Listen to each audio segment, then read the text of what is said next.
खबर दे रहे हैं आपको बदीन से, जहां ईद मिलादुन नबी सल्लल्लाहु अलैहि वसल्लम की पुरजोश तैयारियां उरूज पर हैं। डिप्टी कमिश्नर आगा शाहनवाज खान ने कहा कि 12 रबीउल अव्वल ईद मिलादुन नबी सल्लल्लाहु अलैहि वसल्लम शयान शान और मजहबी अकीदत और एहतराम के साथ मनाया जाएगा।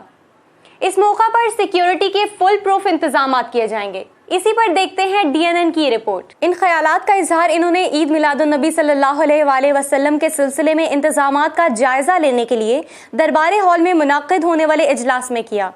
इजलास में SSP Badin Shahnawaz Chachar, ADC 1 Mohammad Hussain, DHO doctor Farooq Ahmed लगारी, जिला बदीन के तमाम असिस्टेंट कमिश्नर्स, पाक आर्मी और रेंजर्स के अफसरान, तमाम मकतब फ़िक्र के उलमा कराम और दीगर मुतल्लिका अफसरान ने भी शिरकत की।